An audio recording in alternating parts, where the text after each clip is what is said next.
Esse é o tamanho do BTG Pactual quando André Esteves foi preso em novembro de 2015. 8 bilhões de reais. O maior banco de investimentos da América Latina. E o homem que construiu aquilo estava algemado dentro de uma cela, enquanto o mercado brasileiro entrava em colapso total. O Ibovespa despencou. As ações do BTG caíram 25% em um único pregão. Analistas do mundo inteiro declararam: o banco estava morto. Os clientes correram para sacar tudo. Gestores de fundo internacionais zeraram posição. A imprensa escrevia o obituário do BTG em tempo real. Agora me responde uma coisa. Quanto você acha que esse banco vale hoje?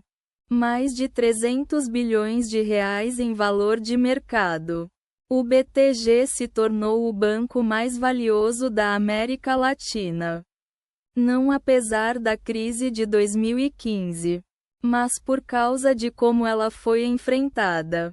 E entender como isso aconteceu vai mudar para sempre a forma como você pensa sobre risco, sobre crise e sobre onde estão as maiores oportunidades da B3. Existe uma crença sobre investimento que 95% dos brasileiros carregam como verdade absoluta. E que os grandes players desse mercado consideram o erro mais caro que um investidor pode cometer.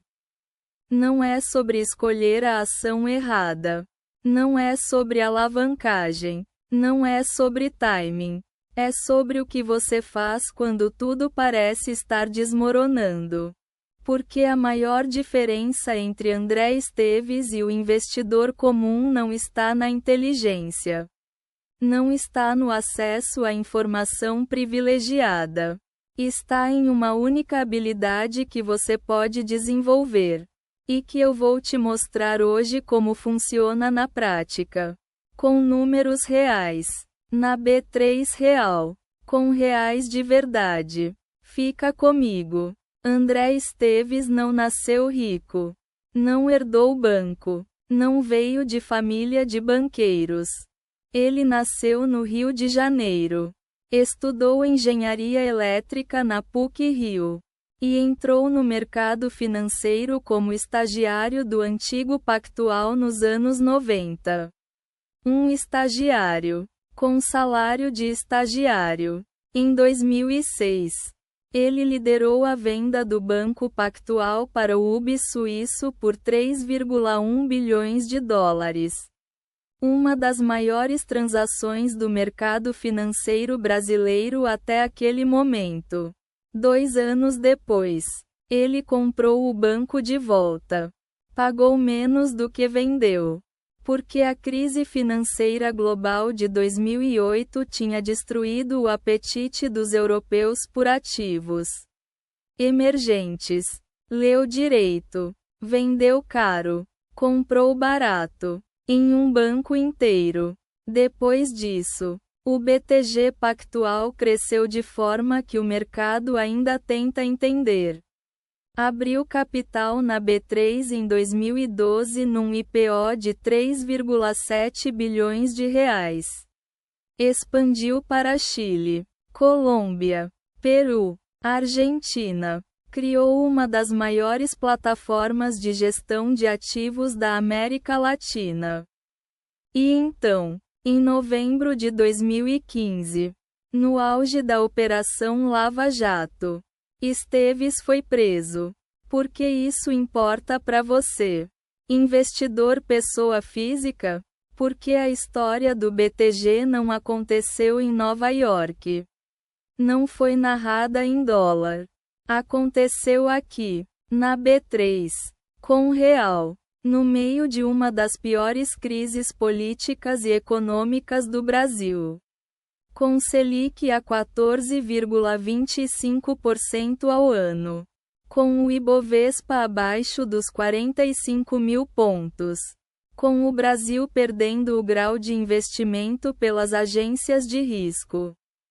Se existe um laboratório perfeito para entender como navegar mercados caóticos, o Brasil entre 2014 e 2016 é esse laboratório. E André Esteves é o caso de estudo mais rico que esse mercado já produziu. O princípio número 1 de André Esteves e do BTG como instituição é este: crise é transferência de ativos dos fracos para os fortes. Simples assim. Brutal assim. Quando o mercado entra em pânico, os ativos não desaparecem. Eles mudam de mãos. E quem tem liquidez, disciplina e visão de longo prazo compra o que os apavorados estão vendendo a preço de liquidação. Pensa comigo. Em 2015 e 2016, enquanto o investidor comum estava em modo de sobrevivência, vendendo ações, correndo para o Tesouro Direto, transferindo dinheiro para o exterior, o BTG estava do outro lado da mesa, comprando crédito privado com deságio, adquirindo FIIs de lajes corporativas que ninguém queria, estruturando operações de CRI e CRA com spreads que hoje parecem absurdos de tão generosos. Na prática, isso significa o seguinte: quando a Selic sobe e as ações despencam, como aconteceu em 2021, quando o Banco Central subiu os juros de 2% para mais de 13%. André Esteves não entra em pânico. Ele vê oportunidade em crédito de alto rendimento. Ele olha para empresas de qualidade que estão sendo punidas pelo mercado não porque o negócio piorou, mas porque o ambiente ficou hostil. O investidor comum vende na baixa porque a dor emocional é insuportável. Esteves compra na baixa porque os números dizem que o ativo vale mais do que está sendo negociado. Um exemplo concreto: as ações do próprio BTG Pactual, ticker BPAC11, chegaram a ser negociadas perto de R$ 10 em 2016. No fundo da crise, quem comprou ali e segurou, viu o papel chegar a mais de R$ 32 em 2024. Triplicou em um ativo que o mercado inteiro estava enterrando. Isso não é sorte, é método. Aqui está o dado que mais me incomoda quando eu vejo o comportamento do investidor brasileiro. A CVM publicou um estudo que mostrou que 97% dos day traders no Brasil perdem dinheiro em um período de 12 meses. 97%. Não é mito.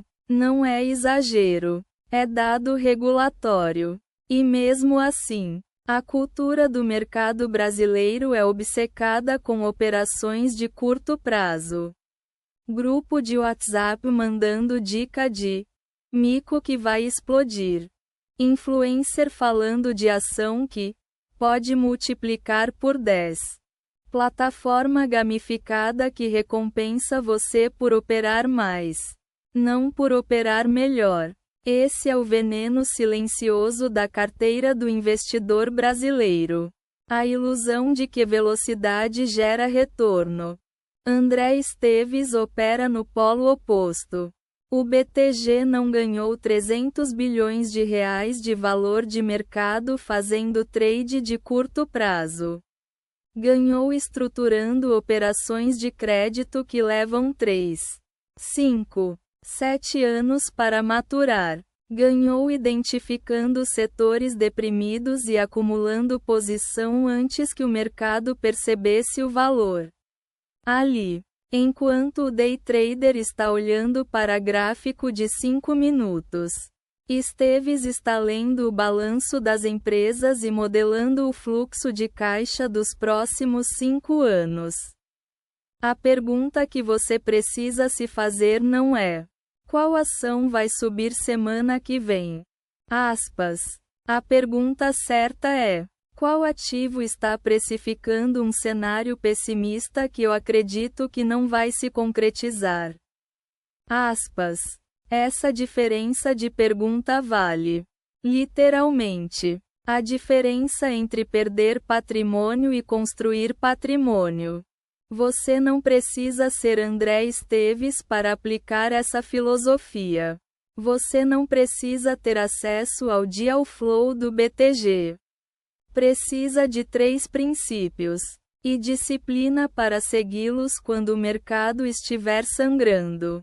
Toda crise no Brasil, e olha quantas já passamos, teve fim. 2008 teve fim.